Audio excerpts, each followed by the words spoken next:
ત્યારે હવે મહત્વના મુદ્દા પર મારે વાત કરવી છે। હવે કોકરોચ બુલેટિન જેવી રીતે નવો કાર્યક્રમ શરૂ કરવામાં આવ્યો છે તેના જ વિશે જેવી રીતે લોકો જે છે વરસાદથી પરેશાન થઈ રહ્યા છે, રસ્તાઓ પર પાણી ફરી વળ્યા છે તે વિશે આપ જુઓ આ ખાસ પ્રોગ્રામ। ત્યારે નવું જેનઝી બુલેટિન કોકરોચ બુલેટિનમાં અમે ઘણા બધા એવા મુદ્દાઓ જે છે, ઘણી બધી તકલીફો જે લોકોની હોય છે કે જેમ કે રોડ રસ્તાઓ ખરાબ થવા, આ સિવાય જેનઝી લોકો જે છે તેમના પ્રોબ્લેમ્સ શું હોય છે, એજ્યુકેશન સિસ્ટમને લઈને તેઓ કયા પ્રોબ્લેમ્સ ફેસ કરી રહ્યા છે તેને લઈને અમે એક ખાસ બુલેટિન તૈયાર કર્યું છે જેનો પહેલો એપિસોડ આપની સામે રજૂ કરીએ છીએ। અમદાવાદ સ્માર્ટ સિટી કે વોટર સિટી કે ડ્રેનેજ છે તો પછી પાણી જાય ક્યાં છે? પ્રી મોન્સૂન ક્લીનિંગ ખરેખર થાય છે કે ફક્ત ટેન્ડર ક્લીનિંગ થાય છે? એએમસી આ વખતે પ્રી મોન્સૂન કામગીરી માટે 842 કરોડ રૂપિયાનું બજેટ તૈયાર કરવામાં આવ્યું છે। તો નાગરિક માત્ર આવકવેરો જ નથી ભરતો, સવારે ચા પીવાથી લઈને રાત્રે ઘરે પહોંચવા સુધી ક્યાંક જીએસટી, ક્યાંક પેટ્રોલ પર ટેક્સ, ક્યાંક ટોલ તો ક્યાંક પ્રોપર્ટી ટેક્સ ચૂકવે છે। સિસ્ટમ અમને એક્સક્યુઝીસ નથી જોઈતા, અમને રિઝલ્ટ્સ જોઈએ છે। નમસ્કાર Gujarat, welcome to India's first ever cockroach bulletin. હું છું Piya Gadhvi, the Gen Z anchor. હા, તમે મને કોકરોચ એન્કર પણ કહી શકો છો કારણ કે કોકરોચની એક ખાસિયત હોય છે, એ જ્યાં ગંદકી હોય ત્યાં પહોંચી જાય છે અને અમે પણ ત્યાં જ જઈશું। જ્યાં સવાલો દબાવવામાં આવે છે, જ્યાં ફાઇલોમાં સત્ય દફનાવવામાં આવે છે અને જ્યાં કરોડો રૂપિયાનો ખર્ચ થાય છે પણ લોકોના ઘરમાં હજુ પણ વરસાદનું પાણી ઘૂસી જાય છે। અમદાવાદ સ્માર્ટ સિટી કે વોટર સિટી?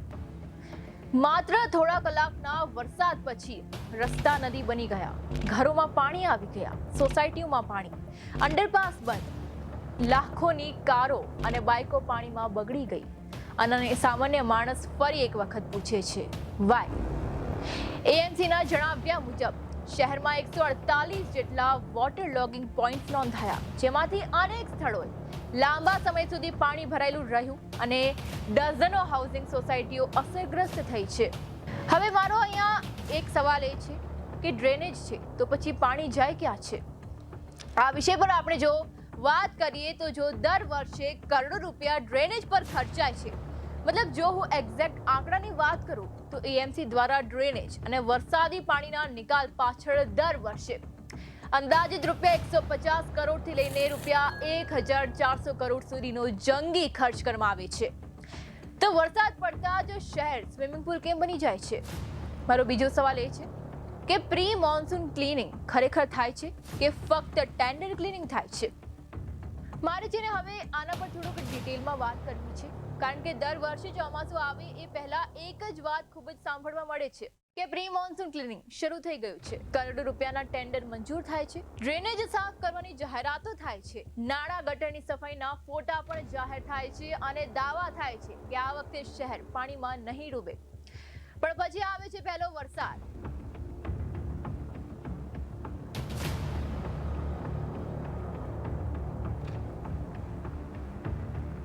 અને માત્ર થોડા જ કલાકોમાં રસ્તા તળાવ બની જાય છે, સોસાયટીઓમાં પાણી ઘૂસી જાય છે, વાહનો બંધ પડી જાય છે, ટ્રાફિક કલાકો સુધી જામ રહે છે અને લોકો એક જ સવાલ પૂછે છે કે જો પ્રી મોન્સૂન ક્લીનિંગ થયું હતું તો પાણી કેમ ભરાયું?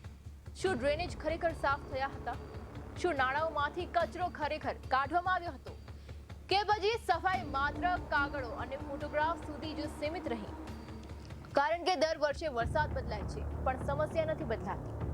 બદલાય છે તો માત્ર ટેન્ડરની તારીખ, કામના દાવા અને ખર્ચના આંકડા।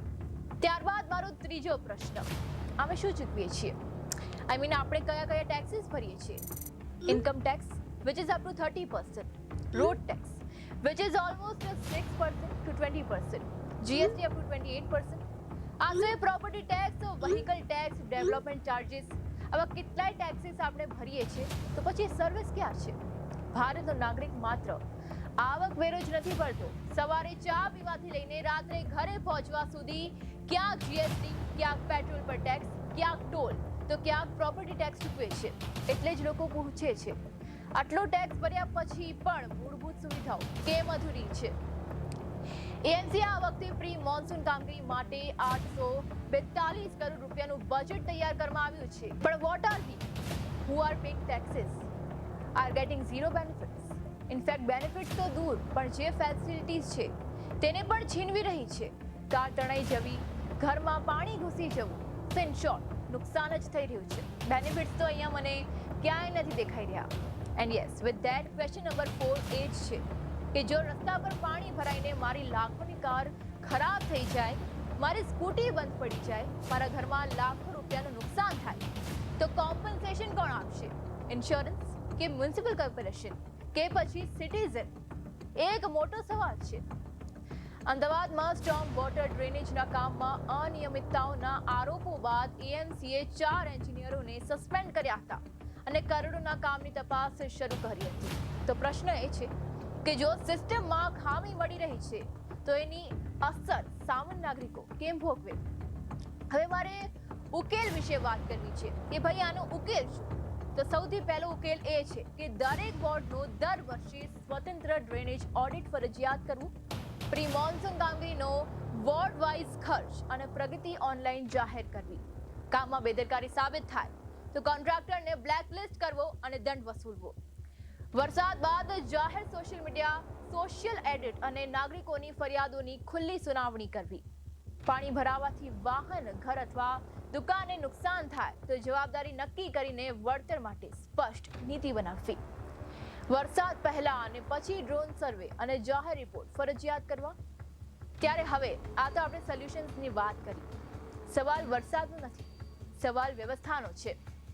કારણ કે જો દર વર્ષે ટેક્સ વધે છે, બજેટ ખર્ચાય છે અને ટેન્ડર મંજૂર થાય છે, તો દર વર્ષે એ જ રસ્તા પાણીમાં કેમ ડૂબે છે? ડિયર સિસ્ટમ, અમને એક્સક્યુઝિસ નથી જોઈતા, અમને રિઝલ્ટ જોઈએ છે. Smart city, smart tender, smart budget, પણ ડ્રેનેજ સ્ટીલ ઓફલાઈન. ત્યારે હવે આ કોકરોચ બુલેટિન છે. અહીં પિહાર નહીં, પબ્લિક ક્વેશ્ચન્સ થશે. અહીં સ્ક્રિપ્ટ નહીં, એવિડન્સ શોધાશે. અહીં ટીઆરપી નહીં, ટ્રાન્સપરન્સી મહત્વની છે. આ તો માત્ર શરૂઆત છે. જો તમારી સોસાયટીમાં પણ પાણી ભરાયું હોય, તમારી કારને નુકસાન થયું હોય અથવા તમારી પાસે કોઈ પુરાવા હોય તો અમને મોકલો. Because no fear, just facts. હું છું Piya Gadhvi, the Gen Z anchor, અને આ હતો India's first ever cockroach bulletin.